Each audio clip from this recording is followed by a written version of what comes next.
Hello students, welcome back. Hope you all well. स्वागत होता है आप सबका एक बार फिर से एक और न्यू टॉपिक के साथ।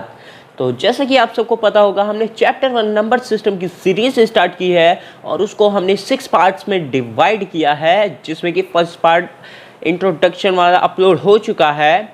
और अगर अभी तक आपने उसे नहीं देखा है तो go and check out, link in the description. तो चलिए फटाफट से सेकंड पार्ट की ओर बढ़ते हैं, जो कि है हमारा irrational number. So hey guys, me Ayansh, you are at the right place for the self study with the self study। तो पिछले वीडियो में हमने इंट्रोडक्शन के बारे में कुछ पढ़ा था, जिसमें कि हमने कुछ डेफिनेशंस पढ़ी थी और भी बहुत कुछ, मतलब कि ज़ीरो के बारे में पढ़ लिया था और बहुत सारी चीज़ें हैं, और एक्सरसाइज 1.1 भी सॉल्व की थी। तो अब बात आ जाती है इरेशनल नंबर की, जो हमारा सेकंड वीडियो में होने वाला है। तो यहाँ पर आप देख सकते हैं सुंदर सुंदर अक्षरों में लिखा है इरेशनल नंबर, बहुत अच्छे अच्छे लेटर्स में लिखा है। आप इसके लिए लाइक और सब्सक्राइब कर सकते हैं, ठीक है। तो आगे बढ़ते हैं हम। डेफिनेशन क्या होती है? The number which is not a rational number that is a irrational number. इसका मतलब क्या होता है? जो रेशनल नंबर नहीं है वो हमारा एक इरेशनल नंबर होता है। मतलब कि आप इसे ऐसे भी लिख सकते हैं, the number which is not in the form of p by Q, where Q p and q are the integers and q is not equals to 0। तो ये डेफिनेशन थोड़ी सी सिंपल थी, क्योंकि ये नोट्स टाइप में है तो मैंने यही लिख दी है। आप वो भी लिख सकते हैं, अगर नंबर के हिसाब से आती है तो आप वो लिख सकते हैं। तो यहाँ पर हमारी कुछ एग्जांपल्स आप देख सकते हैं। √2 ये 1/2 के फॉर्म में नहीं हो, p बाई क्यू के फॉर्म में नहीं हो सकता। √3 ये भी नहीं हो सकता। √15 ये भी नहीं हो सकता। पाई ये भी नहीं हो सकता। पाई देखिए, पाई हो सकता है मगर ये एक इरेशनल नंबर है। पाई को हम लोग क्या लिखते हैं? 22/7। तो मतलब 22/7 लिखते हैं इसे, हम पाई को लिखते हैं, ठीक है। मगर आज तक इसकी वैल्यू कोई ला नहीं पाया है कि पाई की वैल्यू एग्जैक्टली होती क्या है। तो इसीलिए ये एक इरेशनल नंबर है। तो आप लोग ऐसे देख सकते हैं, ये 0.101101111011 और ऐसे कई यहाँ पर 011 है, आप लोग जैसा कि देख ही सकते हैं। √5 is a irrational number but √25 is a rational number, but how, वो कैसे होता है तो वो हम देखेंगे। अब फटाफट से देखें। अब √5 तो इरेशनल नंबर है क्योंकि इसको सॉल्व नहीं कर सकते हैं, पर √5 की वैल्यू क्या होती है? 5 का स्क्वायर होता है 25 और √5 की वैल्यू हो जाएगी 5। तो and it can be represented at the 5/1 and this is a rational number. इसको 5 को 5/1 में लिखा जा सकता है, इसलिए ये एक इरेशनल नंबर है। तो अब फटाफट से हम लोग अपनी दूसरे टॉपिक की ओर पढ़ते हैं, ठीक है। तो जो कि हमारा ये है representing irrational numbers on our number line, ठीक है। तो थोड़ा सा सेट कर लेता हूँ पहले तो, हाँ ठीक है।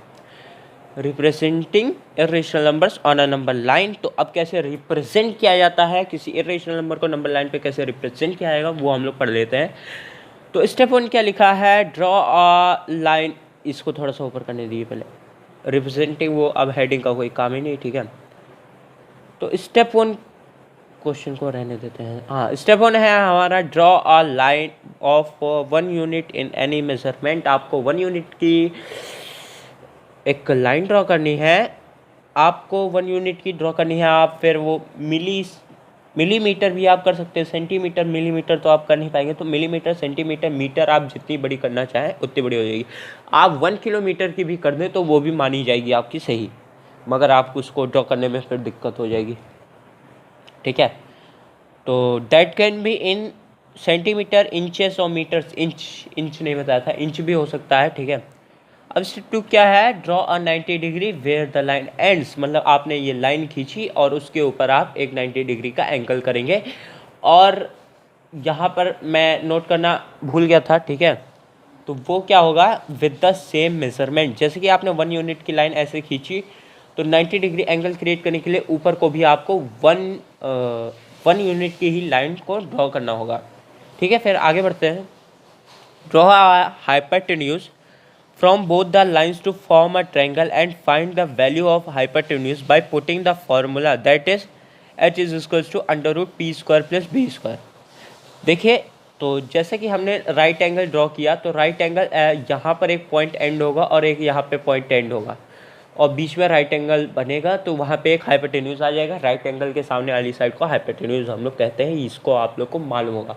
और हाइपोटेन्यूज निकालने का फॉर्मूला क्या होता है, ये यहाँ पर लिखा है, hypotenuse equals to under root perpendicular का स्क्वायर प्लस बेस का स्क्वायर। ठीक है, तो यहाँ पर हमने लिखा था draw a hypotenuse from both the lines. तो हमने ये एक जो 90 डिग्री का एंगल बनाया उससे एक हाइपोटेन्यूज ड्रॉ किया, और यहाँ की 1 यूनिट थी और यहाँ की 1 यूनिट थी, तो ये हम लोग को परपेंडिकुलर और बेस पता चल गया। तो उसके बाद हम लोग उसका हाइपोटेन्यूज निकाल लेंगे। तो इसका मतलब क्या होगा, यहाँ पे 1 हो जाएगा, यहाँ पे 1 हो जाएगा। ठीक है, और 1 का स्क्वायर 2, 1 + 1 तो 2 हो जाएगा। ठीक है, 2 अंडर रूट 2 आएगा। ऐसे ही हम लोग अंडर रूट की 2 की वैल्यू फाइंड होती है।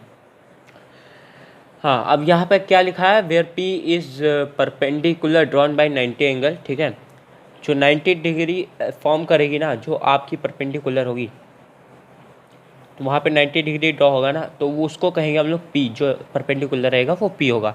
और B is base you have drawn at first, जो आपने पहला खींचा था लाइन ना, वो होगा हमारा बेस, ये वाला पहला लाइन। ठीक है, अभी आपको नीचे यहाँ फिगर बना है, यहाँ पर आप ये देख सकते हैं, यहाँ पर फिगर बना है। अभी मैं आपको पूरी तरीके से समझा दूंगा। अब यहाँ पर क्या लिखा है, take a compass and set it with the measurement of hypotenuse and draw an arc from where the perpendicular and hypotenuse meet with the same measurement. अब इस लाइन को थोड़ा सही से समझिएगा कि जितना हमने हाइपोटेन्यूज ड्रॉ किया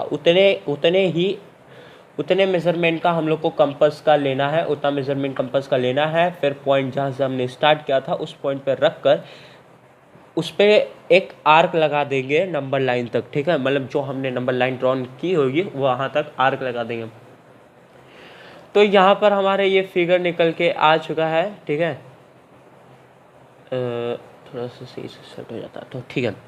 अब मैं बता क्या रहा था, चलिए फटाफट से वो देख लेते हैं। तो देखिए यहाँ पर एक नंबर लाइन है। ठीक है, अब मैंने कहा था आपको एक मेज़रमेंट का कोई भी आपको ले लेना है। ठीक है, तो हमने यहाँ पर इंच ले लिया है। ठीक है, एक 15 सेंटीमीटर के स्केल में 6 इंच होते हैं। ठीक है, तो यहाँ पे 1 इंच हमने लिया, और ठीक है 1 इंच ये भी है, इसको भी हमने 1 इंच ही लिया है। और यहाँ पे देखिए -3, -2, -1, 0 ये सब इंच में है। ठीक है, यहाँ से 1 इंच का ले लिया, यहाँ से 1 इंच का ले लिया। यहाँ पे हाइपोटेन्यूज जब ड्रॉ किया तो h = p² + b² था। तो h हमारा p क्या था, p देखिए p ये है। ठीक है, परपेंडिकुलर जो हमने कहा था 90 डिग्री का एंगल फॉर्म कर रही है ये वाला।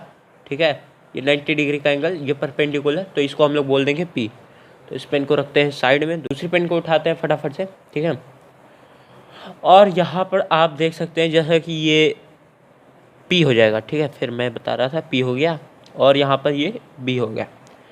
तो यहाँ पर p क्या था, p ये था। ठीक है, मैंने बताया था जो परपेंडिकुलर 90 डिग्री से बनेगा वो हो जाएगा p, और जो बेस है जो हमने फर्स्ट में ड्रॉ किया था, तो हम लोग को फर्स्ट पहले ये ड्रॉ करना है। ठीक है, फिर 1 ही इंच का ऊपर से ड्रॉ करना है, फिर उसके बाद में उसका हाइपोटेन्यूज ड्रॉ करना है और उस हाइपोटेन्यूज को निकालना है। तो हमने 1 यूनिट का इधर ड्रॉ किया था, 1 यूनिट का इधर ड्रॉ किया था। अगर आप इंच सेंटीमीटर कुछ भी नहीं लिखते हैं तो आपको मालूम है 1 यूनिट, तो आप 1 यूनिट रखकर, यूनिट मतलब एक वेरिएबल रखकर आप उसको फाइंड कर सकते हैं।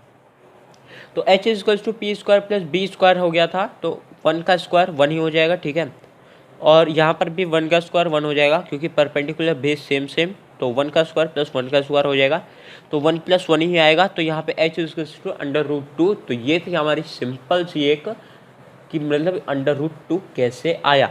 अब बात करते हैं नंबर लाइन पे कैसे ड्रॉ हो जाएगा ये। तो यहाँ पर हमने आपको यहाँ तक बताया कि 1 इंच इधर 1 इंच इधर, और हाइपोटेन्यूज जब ड्रॉ कर लिया उसकी वैल्यू भी आ गई। अब यहाँ से यहाँ तक कि हम लोग एक कंपास का मेज़रमेंट लेंगे और यहाँ से एक आर्क लगा देंगे जो कि यहाँ कहीं पर आके ज्वाइन होगी। ये मैंने कंपास से ड्रॉ किया है, अगर आप अपनी कॉपी में सही से करेंगे तो आपको पता चल जाएगा कैसे ड्रॉ करना है। और जहाँ पे नंबर लाइन पे आके मीट होगी वहाँ पे हम लोग का √2 का वैल्यू हो जाएगा। अब ऐसे बात तो हो गई है √2 की वैल्यू, तो √3, 5 और ये सब कैसे निकालते हैं, तो चलिए फटाफट से उसकी ओर बढ़ लेते हैं। तो जैसे कि आप सब यहाँ देख सकते हैं हमारा क्वेश्चन नंबर 2 निकल के आ रहा है, locate √3 on a number line. तो स्टेप 1 ही एक ही स्टेप हमने रखा है, वो क्या है, चलिए फटाफट से पढ़ते हैं। Follow the same steps but take the base as under root two that you have drawn earlier. ठीक है, अब इसमें कहा क्या गया है उस बात को ध्यान से सुनिएगा। जो हमने पिछली बार को से स्टेप्स फॉलो किए थे अंडर रूट टू को बनाने के लिए, वही स्टेप यहाँ भी फॉलो करेंगे, पर हमारा जो बेस होगा उसको अंडर रूट टू को लेंगे जो हमने पिछली बार ड्रॉ किया था। तो अंडर रूट टू हमारा ऐसे कुछ बना था। ठीक है, तो आपने देखा ही होगा पीछे कि अंडर रूट टू हमारा कुछ ऐसा बना था। अब यहाँ पर ये अंडर रूट थ्री को बनाने के लिए क्या करेंगे, अब अगर आप कॉपी को हल्का सा टेढ़ा करेंगे, ठीक है, तो ऐसा ये जब आप टेढ़ा करेंगे तो अब आपको दिख रहा होगा कि यहाँ पर एक ये सीधा लाइन है। ठीक है, अभी भी नहीं, अब समझ लिए कि अब आपको दिख रहा है सीधा लाइन है। हाँ अभी, हाँ अब सीधा लाइन है। ठीक है, अब यहाँ पर भी एक 90 डिग्री का एंगल ड्रॉ करेंगे, वो भी 1 यूनिट का। ठीक है, और यहाँ पे जो है, यहाँ पर देखिए, यहाँ पे 90 डिग्री का वो हो रहा है। ठीक है, फॉर्म हो रहा है, और यहाँ पे ये चीज़ हमारी हो जाएगी P और ये चीज़ हमारी हो जाएगी B। ठीक है, अब यही फार्मूला था। ठीक है, अब यहाँ पर ये हो गया, और यहाँ पर हमको इसकी हाइपोटेन्यूज की वैल्यू निकालनी पड़ेगी। ये थोड़ा सा बाहर हो गया है तो उसकी कोई टेंशन नहीं है, तो इसको कॉपी को फटाफट से सीधा करते हैं। ठीक है, अब क्या लिखा था, हाइपोटेन्यूज की वैल्यू निकालने के लिए फॉर्मूला क्या था हमारा, h = p² under root p का स्क्वायर प्लस b का स्क्वायर।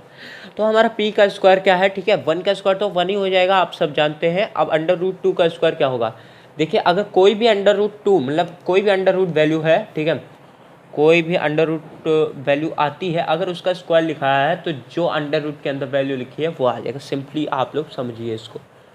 ठीक है, यहाँ पे लिखा है h = अंडर रूट 1 का स्क्वायर, तो 1 था हमारा p, पहले p का स्क्वायर लिखा है, और प्लस यहाँ पर b का स्क्वायर, b क्या था अंडर रूट 2 का स्क्वायर, तो अंडर रूट 1 का स्क्वायर 1 हो गया, और प्लस अंडर रूट 2, तो अंडर रूट 2 का स्क्वायर = 2। ठीक है, अब h = 1 + 2 अंडर रूट 1 + 2, तो दैट इज = अंडर रूट 3। तो ये बहुत सिंपल सा था, अंडर रूट की 3 की वैल्यू यहाँ आ गई। अब आपको यहाँ से यहाँ तक कंपास रखना है, यहाँ पे जो डिस्टेंस होगी वहाँ से आर्क लगाते हुए जाना है, और यहाँ पर नंबर लाइन पे बाइसेक्ट कर देना है, और जहाँ पर नंबर लाइन पे बाइसेक्ट होगा वहाँ पे हमारा अंडर रूट 3 की वैल्यू आ जाएगी।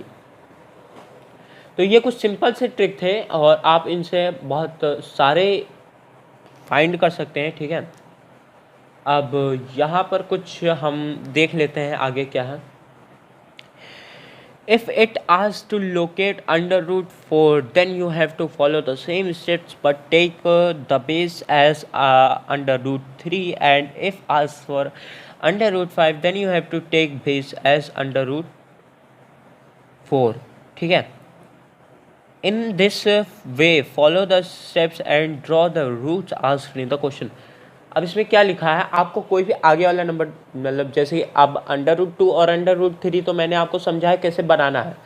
अब आपको यहाँ पे पूछ लिया जाइए, अब मानो पूछ लिया जाए कि आपको अंडर रूट 4 भी ड्रॉ करना है, तो आप क्या करेंगे, तो आपको सिंपली से कुछ नहीं करना है। आपको ये अंडर रूट 3 दिख रहा है, आप इसको बेस ले लेंगे। अब इसको अगर आप कॉपी तिरछी करेंगे तो अपने आप लगभग ऐसा कुछ बेस आएगा। मेरी कॉपी पूरा टेढ़ा नहीं हो रही, ठीक है, कुछ ऐसा सा बेस आ जाएगा। ठीक है, ये जब आप इसको बेस लेंगे तो यहाँ पर आप कुछ ऐसा सा 90 डिग्री का एंगल फॉर्म करेंगे, और उसके बाद में आप ये पॉइंट 0 से लेकर जो 0 है हमारा, वहाँ से आप जहाँ पर भी 1 डिग्री मतलब 1 यूनिट का लाइन 90 डिग्री का फॉर्म होगा, परपेंडिकुलर फॉर्म होगा, वहाँ से आप सीधा यहाँ पे मिड पॉइंट, यहाँ पे जहाँ पे सारे वो मिलकर ज्वाइन हो रहे हैं, ठीक है, वहाँ पे ड्रॉ कर देंगे। तो जो यहाँ पर वैल्यू आएगी वो आप रखेंगे h = p² + b² में। ठीक है, परपेंडिकुलर बेस की वैल्यू रखेंगे तो आपका सिंपली से निकल के आएगा अंडर रूट 4। ठीक है, तो मतलब कि अगर आपको अंडर रूट 4 की वैल्यू फाइंड करनी है तो आपको जो बेस होगा, जैसे कि आप लोग यहाँ एकदम लाइव एग्जांपल लिए, अब मुझको अंडर रूट 3 की वैल्यू निकालनी थी तो हमने बेस को लिया अंडर रूट 2। वैसे ही अगर हम लोग को अंडर रूट 4 की वैल्यू निकालनी है तो पहले हम लोग को बेस लेना होगा अंडर रूट 3। ठीक है, और अगर हम लोग को अंडर रूट 5 की वैल्यू निकालनी है तो हम लोग को लेना होगा अंडर रूट, कौन सा याद किए, 4, अंडर रूट 4। ठीक है, तो ये तो कुछ हो गए। अब यहाँ पे एक नोट पॉइंट है, ठीक है। The under root X which you have to drawn just take the base as just before under root X you have drawn, ठीक है। अब इसमें भी सेम ही चीज़ लिखी है कि आपको जो अंडर रूट ड्रॉ करना है, नंबर लाइन पे शो करना है, उसके जस्ट बिफोर, जो आपने जस्ट बिफोर ड्रॉ किया हो, बस आपको उसका ही अंडर रूट का वैल्यू को बेस में ले लेना है और आपको सीधा डायरेक्टली ड्रॉ कर देना है। तो बस यहीं तक की वीडियो थी बस। और एक्सरसाइज 1.2 अगर आप सोच रहे हैं तो एक्सरसाइज 1.2 हम नहीं कराएंगे, वो आपके लिए होमवर्क है, और अगर आपको नहीं आएगा तो हम उसकी वीडियो डाल देंगे, ठीक है। तो इस टॉपिक को आप याद रखिएगा एकदम सही से कि हमको जो भी अंडर रूट, मतलब जो भी अंडर रूट की वैल्यू लेनी है, उसके जस्ट पहले वाली एक अंडर रूट की जो वैल्यू होगी उसको बेस के तौर पे लेना है, ठीक है। तो ये एक स्क्वायर रूट स्पायरल का क्वेश्चन है एक्सरसाइज 1.2 में एनसीईआरटी में, ठीक है। अगर आप सॉल्व करेंगे तो एक्सरसाइज 1.2 मैं आपको उसकी वीडियो ला के दूंगा, मगर आप सॉल्व करने की कोशिश कीजिएगा। तो hope you like the video, hope you understand the video. तो मुझे लगता है अब आपके इरेशनल नंबर्स के बारे में सारे टॉपिक क्लियर हो गए होंगे। और अगर आप हमारे चैनल पर नए हैं तो like the video and subscribe to the channel and press the bell icon and don't forget to leave a comment. तब तक के लिए stay home, stay safe.